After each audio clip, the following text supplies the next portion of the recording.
Welcome to the launch of Sherod Santos's latest poetry collection, The Burning World. I'm Catherine Parnell with Arrowsmith Press, and it's our great pleasure to be sending Rod's book into the world. Joining us today are two esteemed and celebrated poets who will read a poem from their work. We'll then jump into a conversation about the world at large and the world of poetry. Our poets are Rosanna Warren, who is the Hannah Holborn Gray Distinguished Service Professor in the Committee on Social Thought at the University of Chicago. She's a poet, translator, scholar, and editor, and recipient of various prizes, including Academy of American Poets, American Academy of Arts and Letters, and many more. Her most recent books are a collection of poems, So Forth, and a biography, Max Jacob, A Life in Arts and Letters, both from Norton. Poet, playwright, and translator, Sherod Santos is the author of 7 books of poetry, a book of essays, and a book of translations from the early Greek lyric poets. A National Book Award, New Yorker Book Award, and National Book Critics Award finalist in 1999, he received an award in literature from the American Academy of Arts and Letters.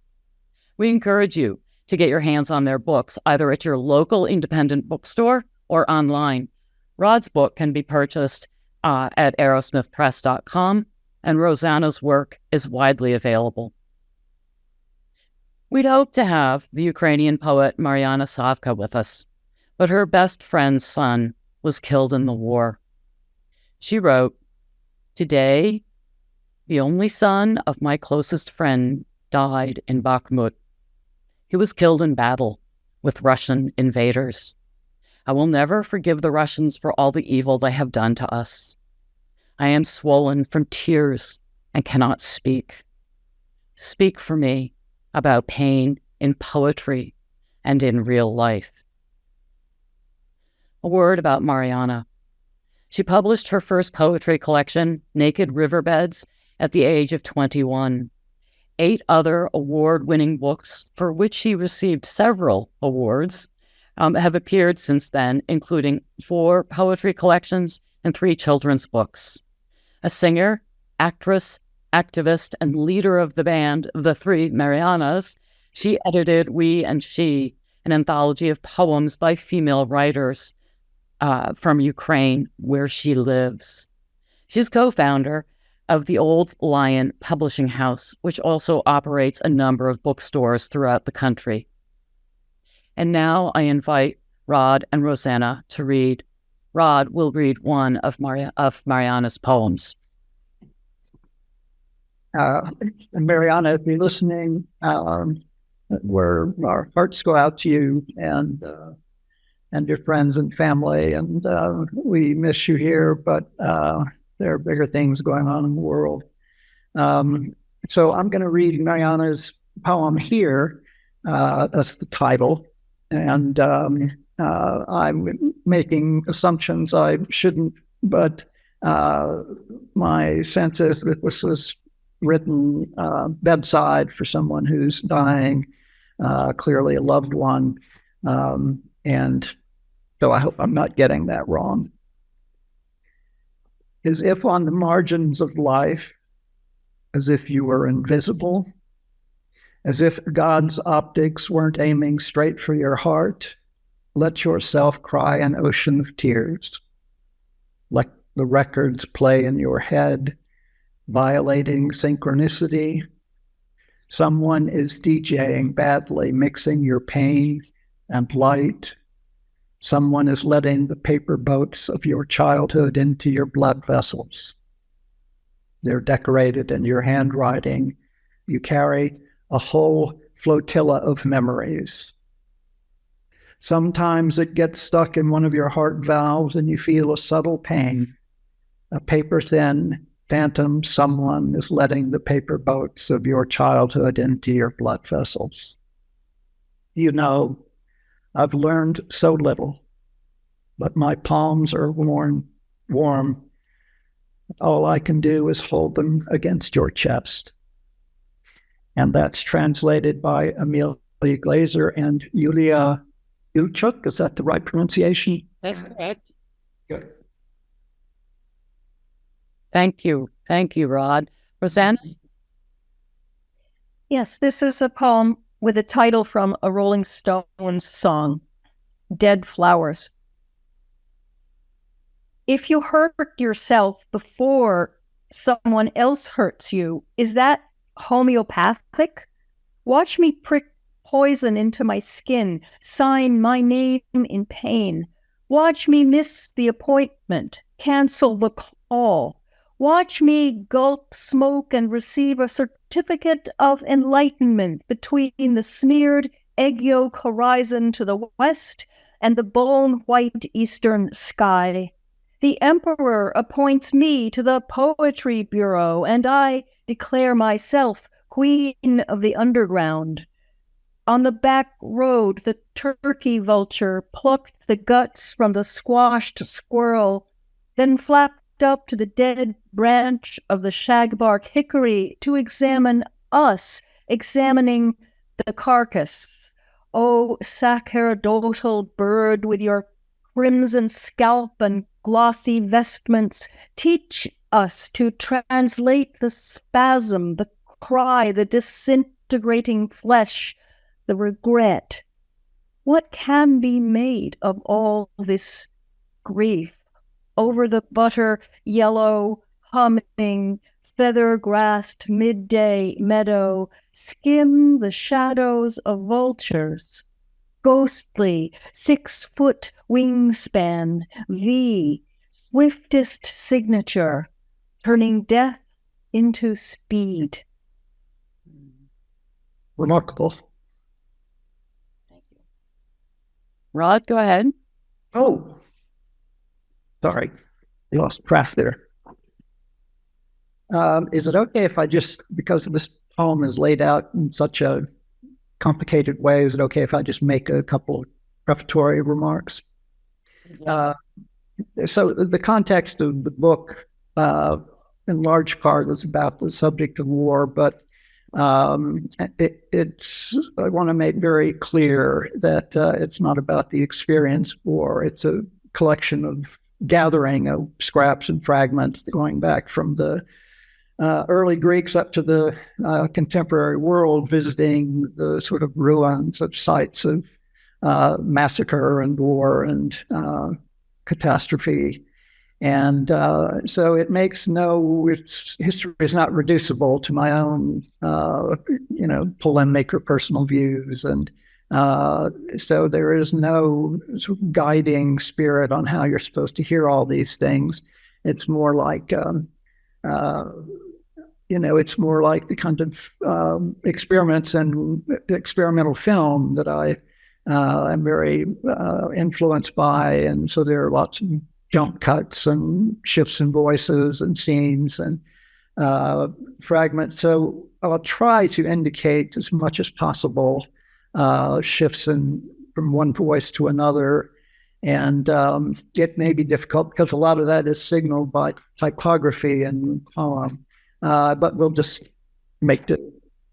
It comes with an epigraph from Sun Ra, who is a African-American experimental jazz composer, died in the 50s, and who invented what is called psychonautical space travel music.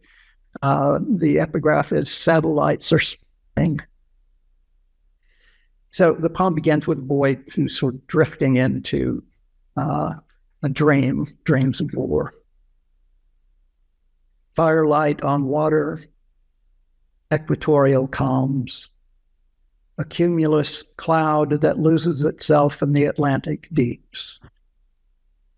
For a boy in love with war games, globes, and aerial maps, the world's as wide as its armies on the eminence are, and wider still, when late at night it's lit by a stylus penlight beam. So who's to blame if on such nights he's carried away on the tidal washings of a satellite feed? He takes a deep breath and, like some new conscript cleaning the breech of an M16, he imagines himself in body armor, advancing atop an M1A1 Abrams through Al-Qaim, Ada, Haditha, Hit. 2. And you? I'll tell you what the wisest do. Those lovers of absolute zero at the bone, they pursue their dreams through the high rise of a glass syringe. So why not empty your carry-on, and from its twice-stitched lining draw a spoonful of the stardust you have smuggled in? Let mind's eye see what eyes have seen. I've seen creosoted Hebron skies, Afghan peaks that burn all night like something wired. Beneath a Kurdish sun, I've seen a woman with an infant in a burlap bag.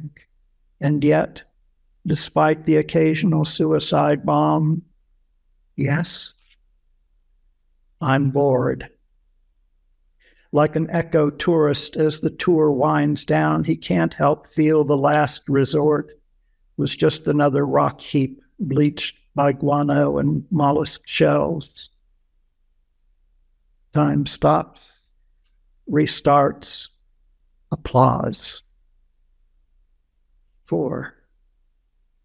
Leaning against the wet zinc of a seaside bar. So where are you off to now? Home. Where's home? Wherever it is, whenever I get there, no one takes me in. The barkeep wipes the counter down and shares his view. So, come a holiday and the old world charm of Mazatlan, where torchbearers hauled up heavenward on ropes slip-knotted around their feet up in Mesoamerica, the Julian calendar slashed and burned. Thorn forest tended like a putting green, the wing-tip of a parasail, the gated habitat of polished stone. It reminds me of Palm Springs, and this we call experience. 6. Cut to the gangway. And now what? What's next? Whatever is listed on the manifest, Atacama, Kitsulkum, Namib, Kalahari, Thar. The pinlight spot blinks out. The armies wait. Horse flies cross the air in droves. I probably should have said that list of places at the end, Atacama, Kitsulkum, Namib, Kalahari, those are all deserts all over the world, Chile, the Punjab area, and a bit Namibian coast. And so. Well, Rod, thank you very much. I'm struck by the 3 poems that we just heard. All of them ponder aggression and hurt from different angles. And stealing a line from Rosanna's poem that asks what can be made of all this grief. So the question becomes, why do we make poems out of pain? Yeah. We're celebrating Rod's new book. So Rod, I want to throw the question to you. And as you began to explain in your brief introduction to your reading, this is not a book of a private lyric voice. This is a book of multiple voices, multiple eras. And what you didn't say, which is that your poem, The Burning World, that you just read, is like a drawing traced on a great poem by Baudelaire called Le Voyage, one of the latest poems in the later edition of the Flowers of Evil. So I would just love to hear what you say, why do we make poems out of pain? Why do you make poems out of pain? Yeah, that's a difficult question. I don't know the answer to that exactly. I feel like I should have something to say. I don't. First of all, that implies that there's a kind of agency that there's a pain, and I want to make a poem out of it. And the implication being that the pain somehow mitigated or at least alleviated, or that there's some kind of consolation for it built into that. And I'm not sure I believe any of those. This particular poem took forever to write, and it was indeed inspired by the Baudelaire poem, which issued in a period of issued in a kind of modernism that was built in some ways on the collapse of Western civilization. And so it's apocalyptic in many ways. And so the form of the poem, the kind of fracturing and the moments hyperrealism, at other moments surrealism, there's a kind of hypnotic and slightly intoxicated feel to the poem. And it's definitely made out of pain and anger. And so what I was describing as the kind of fracturing of the form is what, more than anything else, I adapted from the Baudelaire poem. And so the question remains the same, the one Rosanna is asking, why take that form or structure or kind of architectural model and apply it to this subject. And again, I don't know that I can answer that. The poem began and evolved through a series of, well, as you can see, fragments that were gathered, piecemeal over a period of a decade, from readings in history, from, reading the newspaper, from the sort of travelogue that I had in my head, going back through the ruins and having visited various ruins. I was quite fascinated. Well, that's the wrong word. I was quite appalled and interested in what remains on the ground. The stones and shards of history. And in my reading and thinking about all of this, it occurred to me that there is no beginning or end to this cycle, that whatever I might feel, that there is a possibility of this coming to an end, and that there's a sort of resolution, a kind of reconciliation with other countries, and a kind of global peace to descend on the world. I see no evidence of that being a likely possibility in the future. So, it's not, does this make me feel hopeless, or does this make me feel less, that poetry is less purposeful? No, I know when we were talking to Askold at one point, I brought up the passage in W.H. Auden when he wrote, I believe during the Second World War, in the middle of it, that we must love each other or die, and a sentence that he much later revised and said we must love each other and die. So rather than or die or and die, just in that word, there's a great deal of what seems to me kind of face-to-faceness with the realities of everyday life. And so it seemed to me that the world is the big picture. It's too big for me. And so my life has become more an attempt to love those that are close to me, and those who share a community with. And but the idea that this will end in the poor becoming self-sufficient, the sick being healed, the wars coming to an end. Peace is an instinct in the human heart that is bigger than the instinct for war. To me, it has now become we must love each other and die. And whatever sort of circle of empathy we spread around us to include as many people as we can, it's not going to solve the world's problems. It's not going to end wars. Certainly America today gives us no reason to be optimistic. In fact, quite the opposite.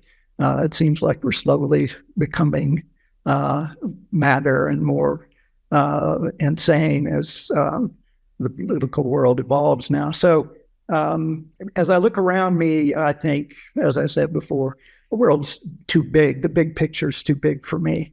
And I don't question the visionaries and religious people who have this faith in either peace on earth or peace after we leave this earth. I don't doubt anything that they say or believe.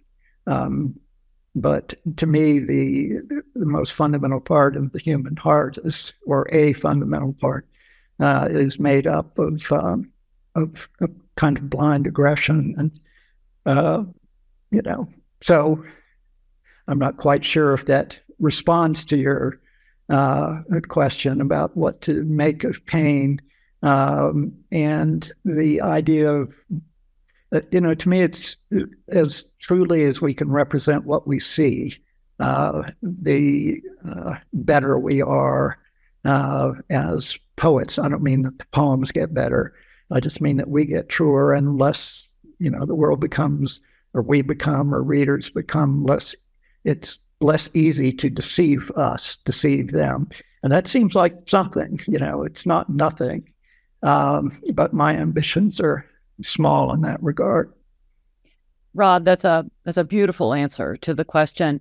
Let's turn for a moment to Rosanna. And Rosanna, if you might take a stab at the question.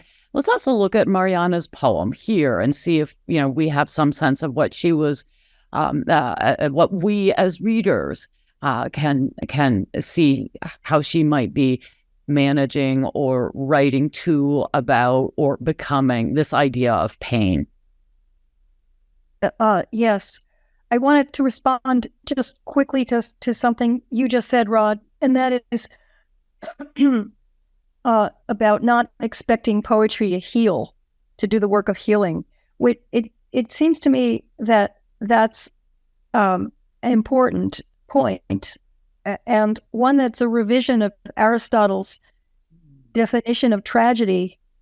I just heard my colleague here, the classicist Glenn Most, give a wonderful talk about horror in Sophocles, which is not a word Aristotle uses. And Glenn's point was that he doesn't think Aristotle saying that tragedy inspires in the viewer pity and terror and therefore gives us a catharsis and everything's okay when we leave the theater. Glenn doesn't think Sophocles works that way, and he doesn't think the plays work that way. And I think that in a way I had that in my mind as I heard you just speak, Rod, that there are qualities of grief, pain, atrocity, Glenn's word was horror, that are in a way, quote, too big for us, but not entirely too big for us, because Sophocles wrote, he wrote Antigone, he wrote Oedipus the King. You've written The Burning World. In other words, we have made something of the pain, but we're not making the claims for it. At least you're not, and I'm not making claims for it that it is a panacea. So looking at Mariana's poem here, it strikes me that, whereas Rod's poem, The Burning World, is, as he was saying, a very shattered, multiplied voicing, her poem is very tied to the two pronouns, you and then I. There's an intimacy that evolves. Well, we don't get the I till almost at the end of the poem. And at first reading it, the first lines, as if on the margins of life, as if you were invisible, as if God's optics weren't aiming straight for your heart. We could read that we don't know yet at the first lines of the poem. Who's the you? It could even be a version of the speaker. But then by the end, we realize it's not a version of the speaker. It's somebody else. So it's really important for the poem, I'd say morally and emotionally, that there are two people here and facing loss. And I read the poem over and over, and a line that's come to mean a tremendous amount to me is toward the end. It is the line, it simply says, in translation, you know. That seems to me an amazing line. You know. And the next line is, I've learned so little, but my palms are warm. All I can do is hold them against your chest. So that sense that poetry can do something of the work of knowing, however little. And I love the way the poem qualifies its own claims. Immediately, the speaker says, I've learned so little. But then there's that but my palms are warm. All I can do is hold them against your chest. And that seems to me a kind of answer to your question, Kat, about what can we make of all this grief, and why do we make poems out of pain? That's one answer. It's a kind of intimacy to a reader that we are not alone in our consciousness. We're not alone in our knowing, however limited our knowing is. But poems help expand the knowing, I think. Good poems do. Absolutely. And it also ties in with the idea of it's not love and or die. It is, love and die. So yes, that's a just insert one comment in response to Rosanna, and I completely agree. I didn't mean to suggest that poetry doesn't do anything, and in a poem like Mariana's, there is a sense of consolation. It's a form of mourning. Remember the Sappho poem, somebody is dying. Cythera, sweet Cythera, what can we do? And her answer is, you can rend your garments and beat your breast and rend your garments, something along those lines.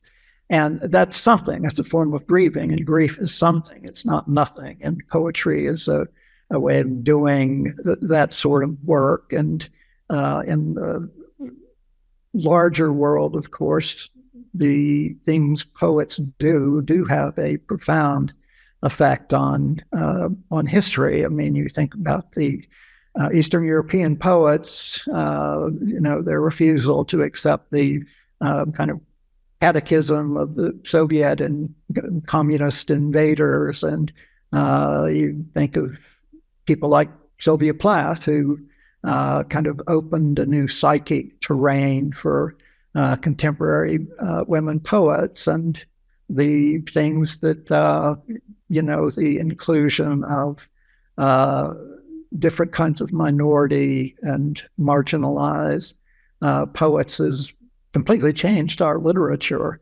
And, the Beat poets ushering in an anti-war movement and, sexual liberation, and, things happened. So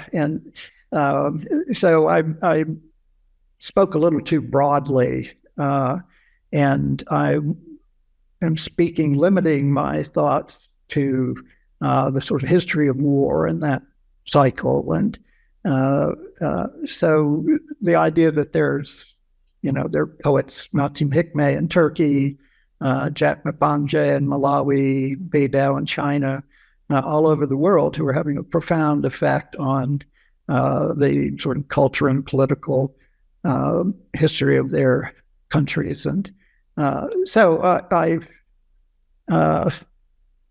guess I should have spoken more in smaller terms as well as larger terms, but I completely agree with what Rosanna has said.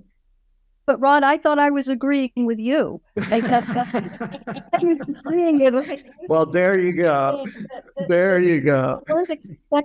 You weren't expecting poems to be magical healing or even tremendously comforting or consoling even. And that form of truth-telling. Poems do all kinds of things. There are many different kinds of poems, but your poem, The Burning World, is not a comforting poem. It's absolutely not a comforting poem. It's a brutal poem. And its gift is to give us a complicated, to use plural lenses on, as you say, that in a sense, perpetual Homo sapiens, perpetual instinct for battle. Yeah. And, this is an interesting set of questions and issues to apply to your poem, which is by no means is a dark poem as well. And the idea of self-inflicted pain. And then this extraordinary image of a turkey vulture riding into the shagbark trees. Now, the poem is all me and I, it's first person pronoun throughout, until it comes to the vulture in the tree looking down at, and I want to make sure I get this line right, to examine us, examining the carcass. So this first person, that's the only time anyone else is included in that I. And so the question then for me was, oh, wow, this isn't like a person who's a speaker who's speaking exclusively about his or her self-inflicted pain. There's a larger group of folks the vulture is looking down on. So when the vulture flies off, translating, that's the other word, is there's a sort of invocation, a kind of invitation to the vulture to translate, given what we're talking about here, to translate the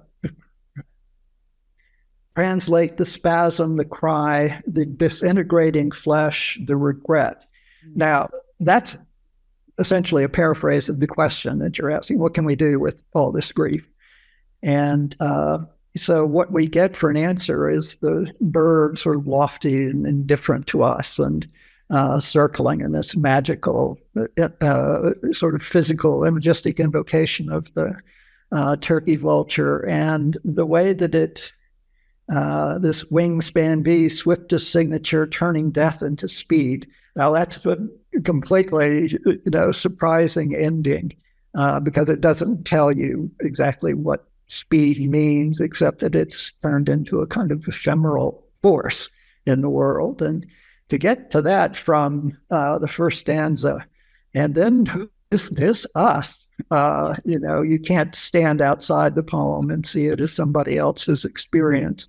We're all there being examined by the vulture, examining the carcass. And so anyway, the idea of what you can do with pain, which the poem asks directly, and then, is it resolved at the end? I mean, what happens to the pain now clearly is not going away.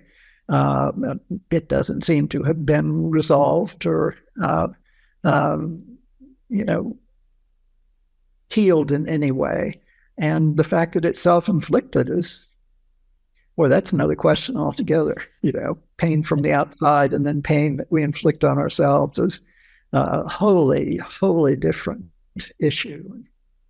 And then in Mariana's poem, should we bring it into the, and I'm thinking not only of the poem, but her essay that you were referring to, and this idea of and I don't know of anybody who has written more eloquently about translation than Rosanna, but so I'm going to defer to her on the issue of, I remember her saying without translation that we're always in danger of becoming sort of isolated people on the world, a kind of nationalism.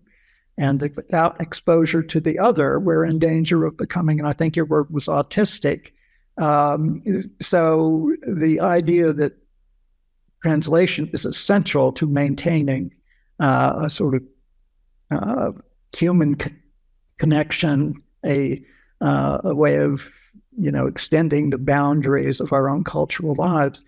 And Mariana brings this up in the terms of her publishing, where she talks about how publishing now, in a time of war, it's more important than at any other time that her books get out of Ukraine to maintain a connection with the outside world.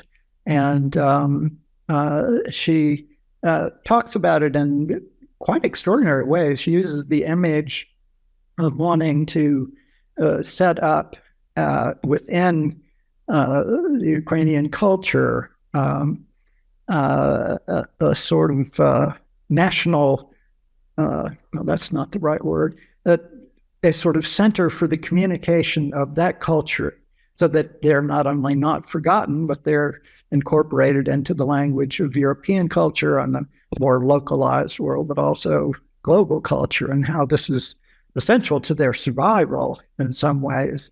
And she has a beautiful phrase for it. It's like the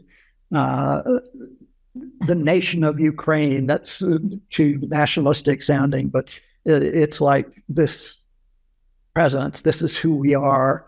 And she will not, as a publisher, allow that to be destroyed or overlooked or become insulated within the boundaries of her own country. So too bad she's not here, because I'd love to hear her expand on that, because as a publisher, it's another dimension of this maintaining the connection, a way of being able to make something out of pain. And so, Mariana, you're very much in our thoughts. And,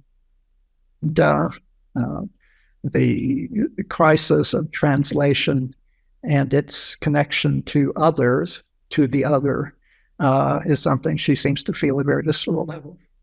Well, let's talk a little bit. Let's talk a little bit about translation, and both of you are translators, and so of course, there's always the question of why translate the writers that you've translated, and how does that affect your own poetry? Well, this is Rosanna's question. She has written that philosophically, theoretically, critically, and as a practitioner. So I'm out of my element when I'm in. No, you're not. No. I'm with a master of understanding. I wouldn't claim that. And you went to the Greeks. You went to the Greek lyric poets for something you needed, something you were missing. Why else would you go to them? Well, to be honest, Rosanna's written a wonderful book called The Fables of the Self. And my reason for going to the Greeks was, it's a paraphrase might be the stories by which we tell ourselves who we are.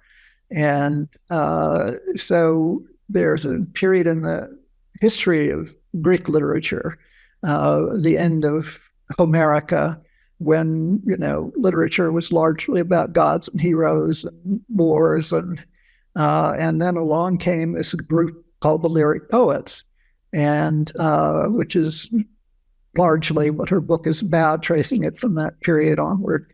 Along came Sappho, and she says, poems can be about sitting on some stones in the middle of a field with your beloved, and it can be about not getting along with your neighbor, or going down to the fishing boat and getting some sprats, and it's about human life, daily life that is life size, and I have a feeling that's the reason you wrote that book, and the reason that you've done a lot of the translations that you have done.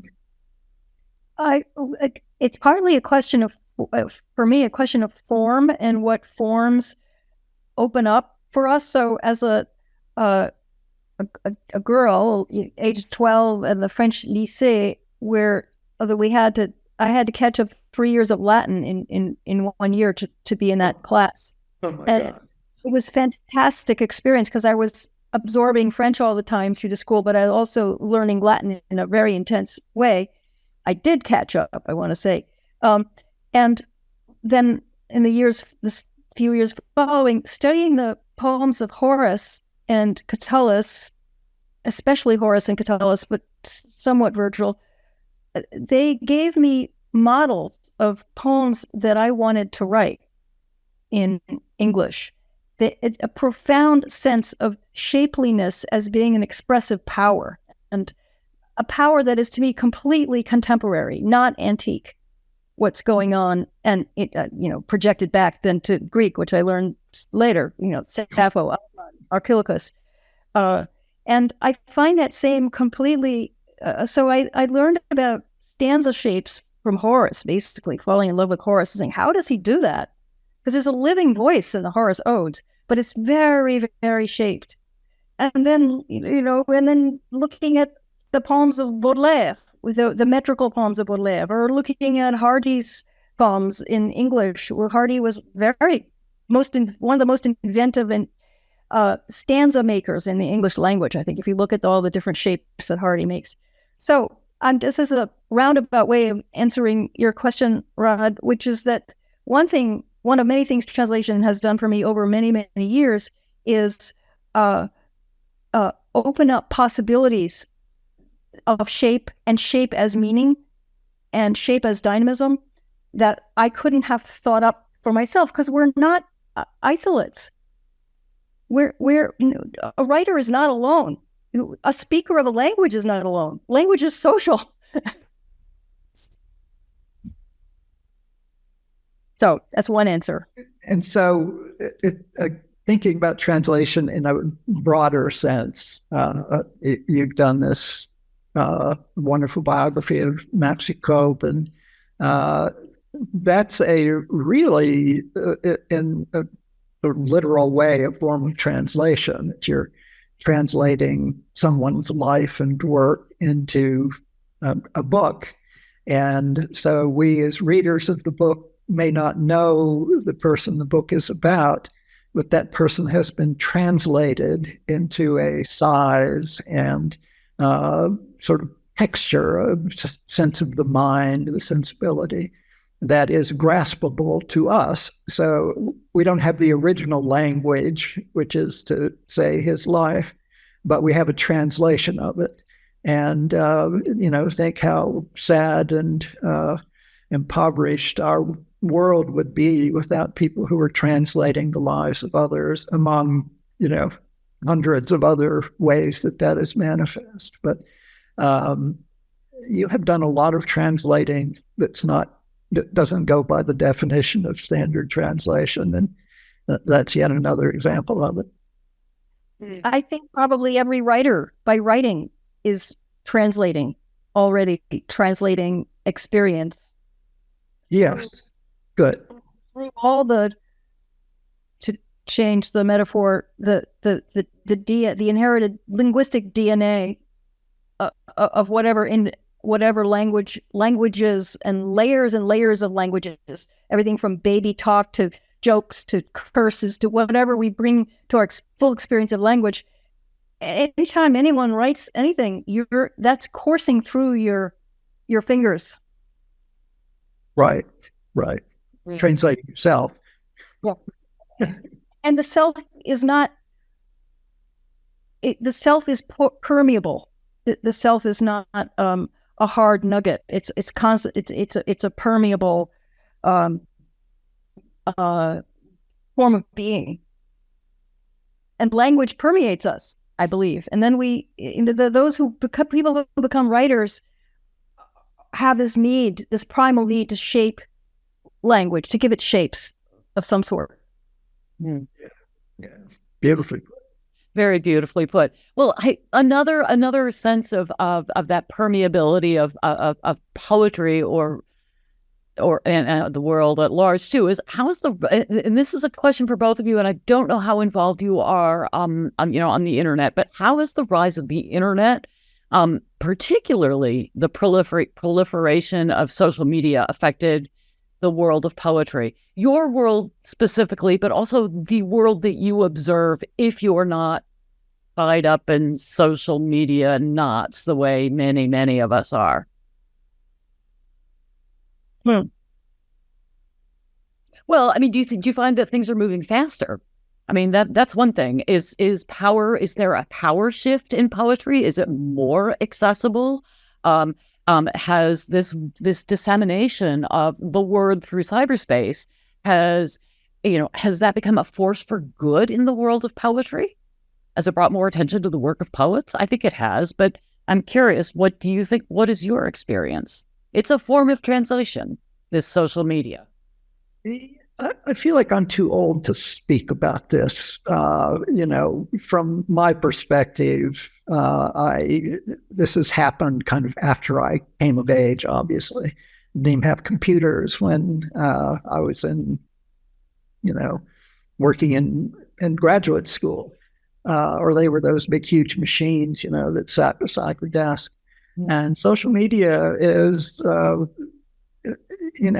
I feel a little bit left behind in terms of talking about the sort of inner workings and multiplicity of forms it has taken, since I don't rely on it, or I shouldn't say that, I don't visit it as much as I would if I were. I mean, I've got a 9-year-old grandson who teaches me things about the internet all the time. And if I have a problem and can't do something, I call him and he says, oh yeah, you press this button and you go here to this site. And there, there's I have to say, there's a sort of global phenomenon that is an extension of social media. And Askold used the term transhumanism a while back, and I hadn't even heard that term until 6 or 8 months ago. And when I looked it up, as I told Askold, I wanted to leap off of a high building. I was just shocked that such a thing existed. And of course, it's a consequence of, or an evolution out of the computer age and social media and the different forms that it takes. I hear from the outside, so I don't feel I know that world from the inside. So I can't really answer that question in any informed way. Now, Rosanna, you probably know all about it. I'm not a social media person too, because I'm at the age that I write my books by hand. I don't mean I type them. I mean I write them by hand. I wrote this, but that is 700 pages long, and I wrote it all by hand. And then I typed it, and then I do use the internet. I'm on Zoom right now. So, in answer to your question, Pat, it seems to me there's no simple answer. Is it for good? Is it for ill? Obviously, look around us, read the paper. Social media has done enormous ill. It has enabled massacres. It tells people how to make bombs. It's appalling. And the AI gurus are now going to tell Congress how dangerous it is, the ones who invented it.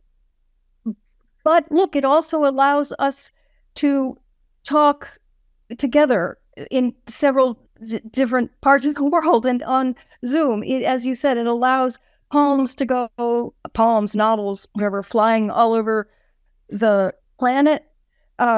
That's a force of the Enlightenment. I think of, 18th century notion of the Enlightenment and the encyclopedia. Maybe like everything human, it's a tool, and we humans have great capacity to do harm. Just I'm rephrasing something Rod said earlier. And we have the capacity to do good. So I think it's a huge responsibility having this power, these powers, these social media powers, these communicative powers. What are we doing with them? Each one of us privately needs to come to some personal accommodation, whatever our personal limitations are. Mine are great. But I think it's frightening. I think that the capacity for doing harm now in so many ways, I don't just mean inciting massacres, but injuring people by attacking them in mobs. That's another form of harm. I mean, you think about voting now in America, how, so much of that now is determined by social media. And that's very scary, the dissemination of, hate speech, the, anti-Semitism, right-wing politics, and the people who are making use of it are in large part for those purposes that Rosanna is talking about, are politicians. And that's, it's no small thing. No, sorry, Kat, I was going to say, maybe that what we're all saying in different ways is we've been talking about poetry here and translation, which is people who live by honoring the word. So transposing that idea to the question about social media, then it becomes a question of how, in the face of so many dangers, how do we continue to honor the word in that medium? Those media, they're plural. That's a really, really good question. And, it brings us back to what we've been discussing all along, which is, what is at the heart of your poetry, and how does that intersect or interact with what's going on in this country, its current political difficulties, the divides, the polarizations. How does your poetry speak to that? Because I have witnessed this, and I am one of those who is like, there's this the teeter-totter, the seesaw, up, down, social media here, not social media. I'm in the middle. So social media, I didn't grow up with it, but now I pay attention to it. I've seen your work on social media. Both of you have whether you are aware of it or not, have a presence in the digital world. And so going back to that question is, what is at the heart of your poetry, and how is it intersecting with today's America, such as it is? I think I suspect that neither Rod nor I could, or any writer, that's too large a generalization. I couldn't answer that. I have no idea how my work intersects. I mean, occasionally you get a review or a reader, somebody writes to you, but in a way, it's not my business. My business is writing poems and translating other people's poems and writing essays and trying to do the hard work of putting clauses together and figuring out what's the right word. And the rest of it's out of my hands. It's out of my hands. It's publication. I have held in my hand the clay tablet of the Gilgamesh, one of the many, many versions of Gilgamesh. Oh my God. Wow. I held it in my hand.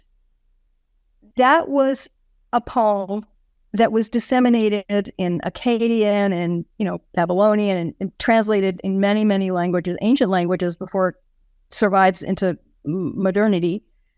And it was on clay and in cuneiform. So I just take the long view.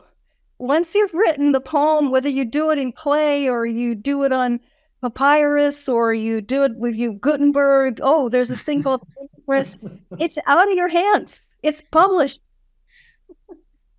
And that it's in terms of, I'm on completely, my description would be coincide exactly with what he just said. And I think both of us would agree that that's not nothing. And, what is it keeping alive is maybe another form of that question. And, it seems that there's an extraordinary fear that totalitarian leaders and government have of poetry. When you look at the persecution of poetry, and, the list is unending. You think of people like Mandelstam and in Russia, and Joseph Brodsky, and also coming out of Russian literature, and Hikmet I mentioned in Turkey, and but these people, without addressing directly, without criticizing the government, without directly taking an overt political stance. Brodke, I remember once saying that poetry and politics, the only thing they have in common are the letters P and O. And yet these same poets and their poems are a great threat to totalitarian governments. And so the question is, why is that? And perhaps the idea is that poetry offers a sense that the human spirit can be something more than a terror or a tedium. And so it's keeping alive a sense of a human spirit that is antithetical to something that a totalitarian government would want to control. But it's really astonishing when you go back through history and see how many poets have been singled out for persecution, jailed, sent off to gulags, and for what? Because there's something inherent in poetry, and Stalin knew this, and Stalin went out of to great lengths to same way with Hitler to censor kinds of literature and kinds of art because they felt they endangered in some ways whatever the Soviet ideal was. And so it's quite amazing when you think about what is it in poets, and it's a sense of great, empowerment is the word these days, to know that poets, just by doing exactly what Rosanna is talking about, keeps alive something that can't be extinguished except by, force or suppression or censorship or what have you. And I find that quite reassuring when I sit down to write, that I don't have to take on a big theme, and, I don't have to address issues. Not to say that those aren't completely worthy subjects of poetry, but that the very fact that there's someone making stanzas and putting together clauses and thinking about language itself is an expression of a kind of personal freedom. And you're not being told what to do. And when poets are writing what they, think they ought to write, then, it stops being poetry and it becomes something else. So the pure pleasure of putting words together is in itself, the poetry makes nothing happen but poetry. And poetry is a vital force in the preservation of the human spirit.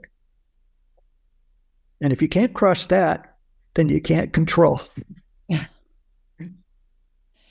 That's an excellent answer to a question that maybe not would something that would perhaps not be asked by people of a set generation, but is very much on the mind of the younger generation. They are, after all, the ones who are inheriting this earth. I don't think they're terribly meek, but we don't know yet.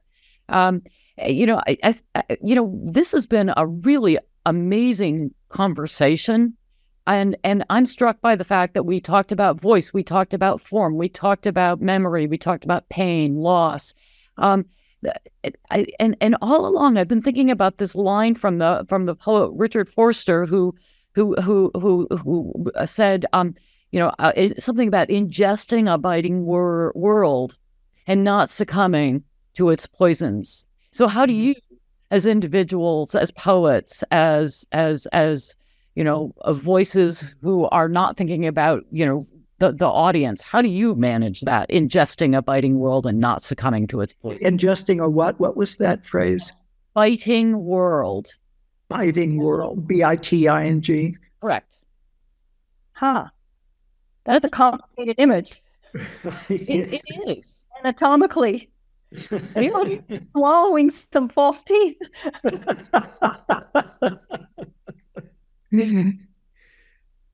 Yeah, the question is how do you rise above it? And I think the answer is that we do succumb to the poisons, and they are part of us. And I think your poetry acknowledges that. When Rod, tell me what you're thinking. What am I? What am you thinking in that image? I'm not quite sure it's coming clear in my head. The poisons, and what do you? What do I see? What do I see? I see a world that is biting and snapping with war, horror, pain, violence. It's biting, it's snapping at all of us. And so, the question is what do you do with the fact that you're being bitten, and how do you absorb that? How do you ingest that? And what do you do once that sort of metamorphosis, that transformation takes place in your body? What happens to that pain? I think the answer is you write poetry. But to escape or to not escape, I know that's not what you mean, but is it a way of sort of transforming the pain into something that is less painful, to making something of it and saying, well, there is this pain, but I've made of it this thing. And having done that, I am less filled with the poison. Is that something what you're saying? Possibly. I mean, there's a hard intellectual and emotional truth to that. And it's that, what are your options when faced with that sort of thing? And we touched on that earlier in this conversation when we talked about the idea of despair. You can't despair. But perhaps it's too strange a metaphor to really manage that idea of a biting world and poisons and ingesting the poisons. Right now, the world feels very poisonous. Yeah, I agree. Yes. I wanted to pick up a phrase of yours, Rod, in relation to the image of poison. You talked about the pure pleasure of putting words together. And what occurs to me is that I don't think it's pure. And a great writer who helps me think about that is Geoffrey Hill, the English poet who died a few years ago.